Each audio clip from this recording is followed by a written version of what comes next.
ইতিমধ্যে জাতীয় নাগরিক পার্টিকে মোটা দাগে দুইটা অঞ্চলে বিভক্ত করা হয়েছে, উত্তরাঞ্চল এবং দক্ষিণাঞ্চল।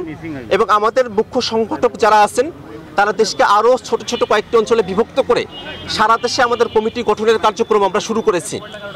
আমরা সারা দেশের মানুষের থেকে তাদের পজিটিভ রেসপন্স পাচ্ছি। আমরা আশাবাদী যে খুব অল্প সময়ের মধ্যেই নির্বাচনে নিবন্ধিত হবার জন্য যে শর্তাদি পূরণ করতে হয়, জাতীয় নাগরিক পার্টি সে শর্তাদি পূরণ করতে সক্ষম হবে। এবং এর মধ্য দিয়ে সামনের যে নির্বাচন, এবং আমরা মনে করি অবশ্যই একটি গণপরিষদ নির্বাচনের বাস্তবতা রয়েছে, সেই নির্বাচনে আমরা প্রতিদ্বন্দ্বিতা করবার মতো সক্ষম হয়ে উঠব।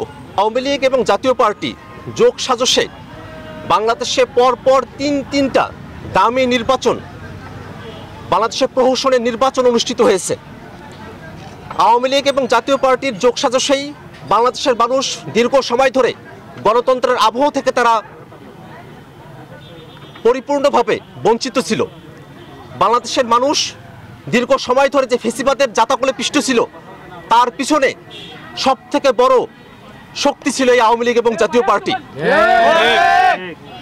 বাংলাদেশে 2024 সালে যে গণহত্যা সংঘটিত হয়েছে, এই গণহত্যার প্রকাশ্য মদতদাতা সংগঠন আওয়ামী লীগ এবং তাদের দোসর হচ্ছে এই জাতীয় পার্টি।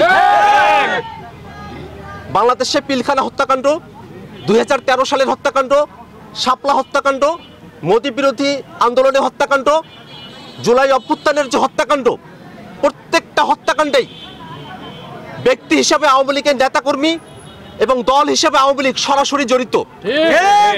যারা গণহত্যার আঞ্জাম দেয়, যারা বাংলাদেশের মানুষের উপরে মানবতা বিরোধী অপরাধ চাপিয়ে দেয়, যারা বাংলাদেশের গণতন্ত্রকে লুণ্ঠন করে নিয়ে গেছে, এই শক্তি কোনোভাবেই গণতন্ত্রের পক্ষে শক্তি নয়। এবং গণতন্ত্রকামী কোনো মানুষ এবং গণতন্ত্রকামী কোনো দেশ কোনোভাবেই কোনো ফেসিবাদী শক্তিকে তাদের দেশে রাজনীতি করতে দেওয়ার অধিকার দেয় না।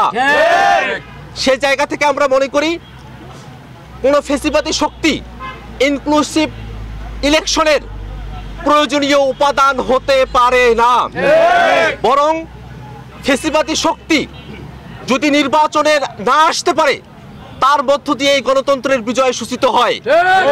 অতএব জাতীয় নাগরিক পার্টি এনসিপি দীর্ঘ সময় ধরে দাবি জানিয়ে আসছে, দল হিসেবে আওয়ামী লীগের বিচার করতে হবে, অতি দ্রুত আওয়ামী লীগের নিবন্ধন বাতিল ঘোষণা করতে হবে।